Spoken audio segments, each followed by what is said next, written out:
Hey, what's going on? Listen, it's spring in Milwaukee, which means if you haven't been running through the winter time, now's the time to get started. And we have two quick tips for you today involving your running to help decrease potential injury with the repetitive use. So the first tip involves stride length.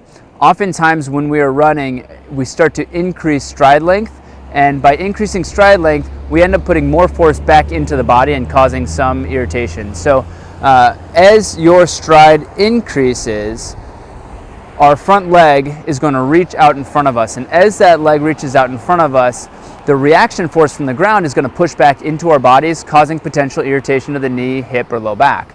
And so what I recommend to patients all the time is start to decrease that stride length, and the way to do that is by think about increasing the cadence at which you're running. So if you were to count the number of steps per minute that you're running, you'd come up with some type of number. There are applications to do that. One is called Run Cadence. You can get this on your iPhone or whatever the heck else you use. So what you're gonna do is count the number of steps per minute that you're running, and then you're gonna take that number and increase by 5 to 10%, and try using a metronome or using music with that number of beats per minute. You're gonna try to increase your stride.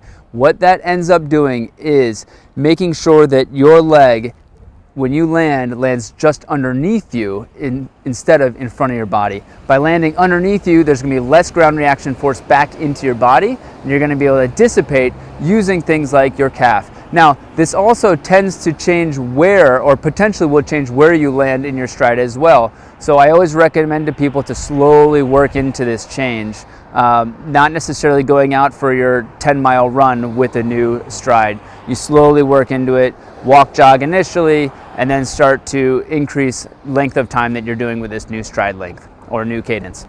All right, the second tip for you today in terms of your running is going to be decreasing any crossover gait that you end up having. So one of the tendencies for people who end up with side of the hip pain, end up with side of the knee, IT band pain, runner's knee, or even foot pain, some of the problem, or oftentimes the problem, is that we run with a crossover gait. What that means is imagine running down the center of a street, running directly on the line. So our feet in the end are landing in the same line.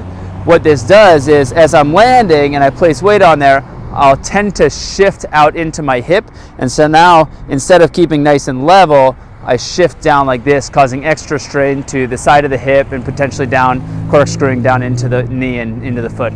So what I recommend to people is that as you're running, imagine landing on either side of a line, like running down the center of the street, landing on either side of that white dotted line so that you're on either stride. Now, either side. So as I land, then my hips will remain level, and I won't, because I need to get to the other side of the line with the next stride, I won't shift as much into that hip, and I won't increase as much irritation. So tip number one, increase your cadence and decrease that stride length. Tip number two is going to be land on either side of the line. Imagine a little bit wider with your stride, which is going to decrease pain on the sides of the hips, knees, and feet. So let us know if you have any questions, and get out there and get some running in.